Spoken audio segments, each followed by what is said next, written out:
नमस्कार मराठी बज फॅमिली. आज आपण घेऊन आलेलो आहोत अशी व्हिडिओ जी आपल्या सगळ्या लाडक्या बहिणींसाठी आहे. अशा 5 टॉप 5 योजना आपण घेऊन आलेलो आहोत आपल्या बहिणींसाठी, ज्याच्यातून मात्र फायदा होणार आपल्या बहिणींचा. आणि या अशा योजना आहेत की प्रत्येक बहिणीने अर्ज केला पाहिजे किंवा ह्याचे काही फायदे आहेत, काही नक्की ह्याच्यामधून काय आपल्याला फायदा होणार आहे, तर या गोष्टी आपण या व्हिडिओमध्ये पाहणार आहोत. तर सर्वात पहिले शेवटपर्यंत या व्हिडिओला पहा, कारण शेवटला अशा योजना आहेत की नक्कीच आपल्याला फायदा देऊन जातील. चला सुरुवात करूया. तर सर्वात पहिली योजना आहे म्हणजेच सगळ्या बहिणींची अप्रिय योजना, म्हणजेच मुख्यमंत्री माझी लाडकी बहिणी योजना.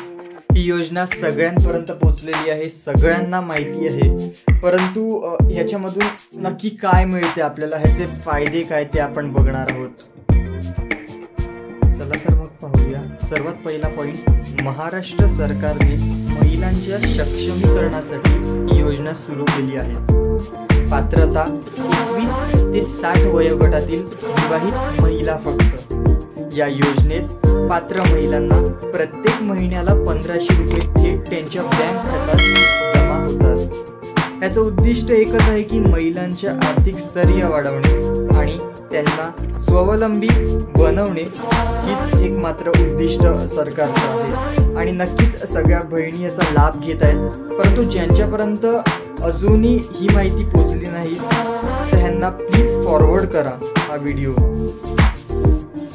बघा, दुसरी योजना अशी आहे आणि खूप महत्त्वाची योजना पाहायला मिळते, तुम्ही वाचलाच असेल, मुलींना मोफत उच्च शिक्षण योजना.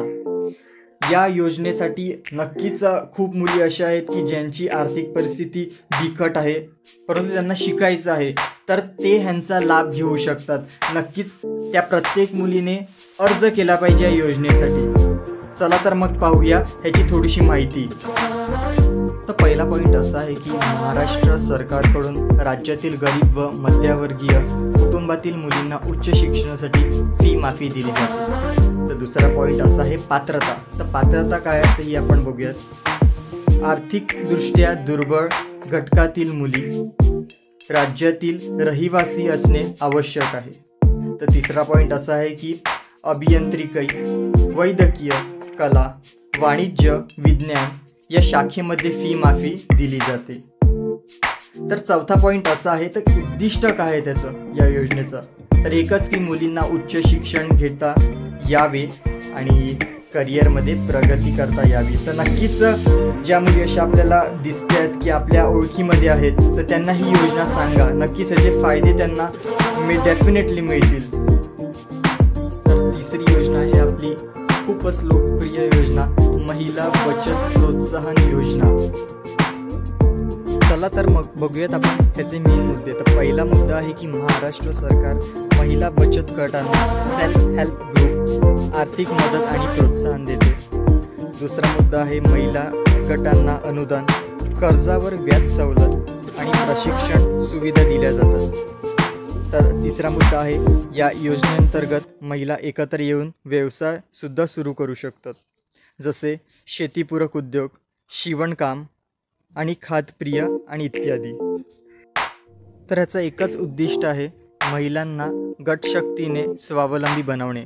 तर नक्कीच ज्यांच्यापर्यंत ही माहिती पोचली नाही त्यांना हा व्हिडिओ फॉरवर्ड करा, नक्कीच त्यांना फायदा मिळेल. तर आपली चौथी योजना आहे ती म्हणजे सुकन्या समृद्धी योजना. ही योजना खूपच महत्त्वाची आहे आपल्या बहिणींसाठी, तर नक्कीच पुढची माहिती पहा.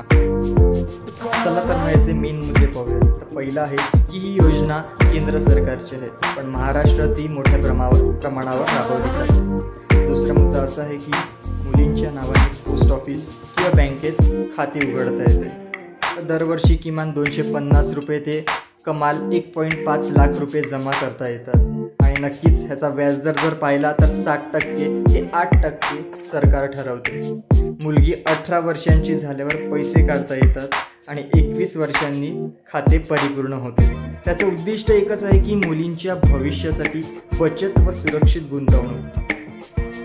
तर शेवटची योजना ती म्हणजे संजय गांधी निराधार अनुदान योजना. ही खूप महत्त्वाची योजना आहे. तर चला पाहूया त्याचे काही नियम आणि काही माहिती.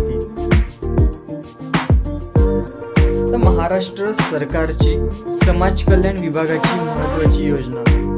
पात्रता: विधवा महिला, निराधार महिला, अपंग महिला, घटस्फोटित महिला, कुटुंबाचा मुख्य आधार नसलेले लोक.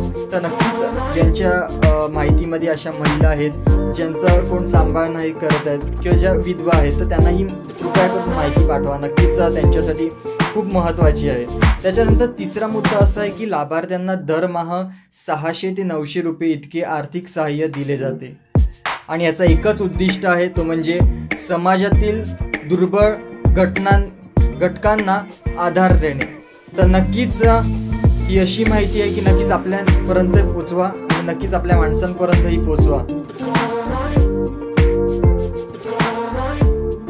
या सर्व योजना महिलांच्या शिक्षणासाठी, आर्थिक स्थैर्यासाठी आणि सुरक्षित भविष्यासाठी राबवल्या जात आहेत. जर तुम्हाला या योजनांचा लाभ घ्यायचा असेल तर जवळच्या महसूल कार्यालयात, तलाठी ऑफिस, कलेक्टर ऑफिस, ग्रामपंचायत कार्यालय किंवा ऑनलाईन महाराष्ट्र शासनाच्या वेबसाईटवर जाऊन अर्ज करू शकतात. जर ही व्हिडिओ जर तुम्हाला आवडली असेल तर या व्हिडिओला लाईक करा आणि अशाच नवनवीन व्हिडिओसाठी आपल्या चॅनलला सबस्क्राईब करून ठेवा. धन्यवाद.